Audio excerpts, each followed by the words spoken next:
Hello guys, good evening. मैं आज अपने ब्लॉग की शुरुआत कर रही हूँ इवनिंग से।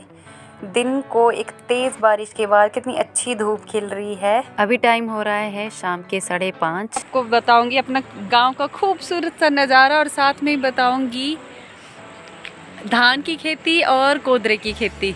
यहाँ पर पहाड़ी लैंग्वेज में मंडल को कोदरा बोला जाता है। बताती हूँ मैं उसकी खेती आपको। अभी आजकल तैयार हो जाते थे, जो पहले बीजा हुआ है कोदरा वो वाला, लेकिन अभी तैयार नहीं हुआ है। बारिश की वजह से लेट हो गए हैं, क्योंकि फसल लेट तैयार होती है अगर ज़्यादा बारिश रहती है, ज़्यादा मॉइस्चर रहता है ज़मीन में। तो आइए चलिए देखते हैं। ये है हमारे कोदरे के खेत। बीच बीच में घास भी बहुत हो रखा है।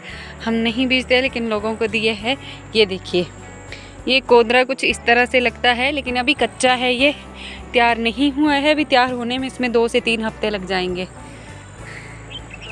ऐसे ही ऊपर कोई साथ में ही लोगों ने, जिन्होंने कोदरे की बिजाई नहीं की है, धान लगाए हैं। धान की ग्रोथ भी इस बार कुछ खास नहीं है, बहुत बेकार से हो रखे हैं।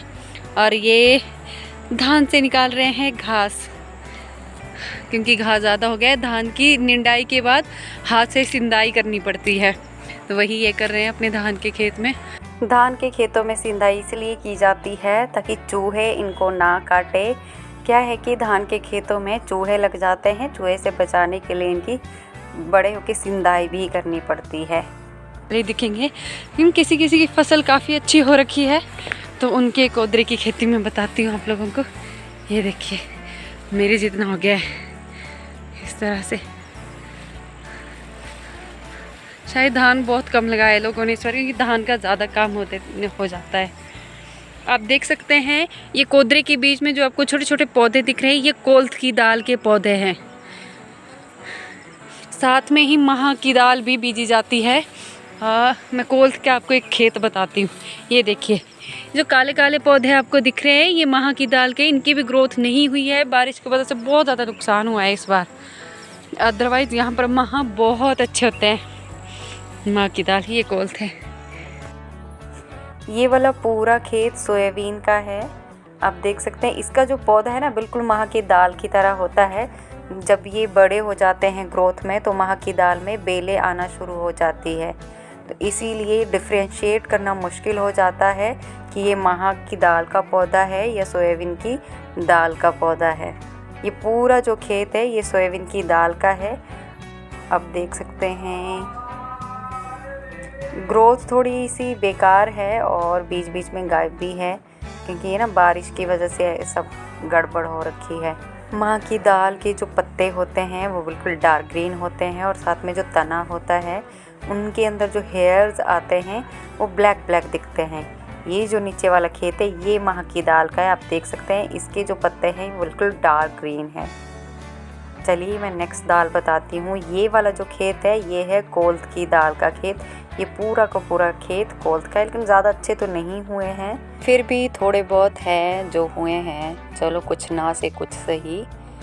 किसी किसी पौधों को तो बेचारों को ना सच में ही कुपोषण हो रखा है। अब इनकी भी कोई गलती नहीं है, बारिश की वजह से इनकी ग्रोथ नहीं हो पाई है। जब चाहिए थी तब मिली नहीं। हमारा साइड व्यू आप देख सकते हैं कि पूरे बीच बीच में सारे खेत खाली है। बारिश की वजह से बहुत नुकसान हुआ है इस बार।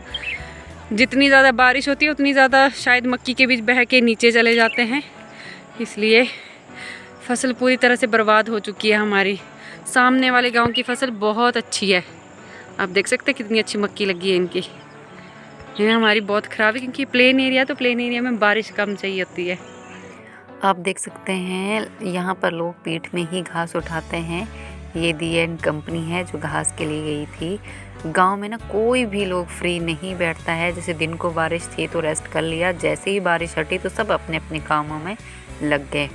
जैसे अभी धान की वो सिंदाई कर रहे थे और ये घास लेके आए। इस तरफ कोदरे और धान की खेती है, पल्ली तरफ ही कोदरे और धान की खेती है। बाकी बीच वाला जो एरिया है उसमें मक्की की खेती कर रखी है।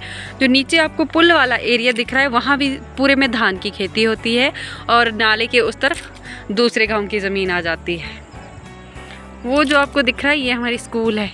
ये आप देख सकते हैं कि जोत में भी इतना प्यारा खूबसूरत सा व्यू दिख रहा है, और हल्के हल्के बादल आना स्टार्ट हो गए हैं। ये जो है सामने वाली पहाड़ी, इसको बोलते हैं भुब्बू जोत, और इसके पल्ली तरफ को आ जाता है कुल्लू वाला एरिया। अभी मैं आप लोगों को अपने गांव के बारे में थोड़ा सा बता देती हूँ। मेरे गांव का नाम है रोपा और ये है बंदर से 22 किलोमीटर दूर। यहाँ से सामने एक धार आपको दिख रही होगी, ये है डायना पार्क जिसकी पल्ली तरफ को है बंदर। ये वाली जो धार है ये है मेरी नानी के घर की धार और ये है मेरे गांव का कंप्लीट व्यू। मैं अपनी वीडियो को यहीं पर समाप्त कर रही हूँ। आई होप आप सभी लोगों ने एंजॉय किया होगा मेरे साथ और मिलते हैं ऐसी किसी नेक्स्ट वीडियो में। तब तक मेरे साथ बने रहिए। मेरे चैनल को अगर सब्सक्राइब नहीं किया है तो सब्सक्राइब कर लें, लाइक शेयर और कमेंट करना ना भूलें। तब तक के लिए बाय बाय।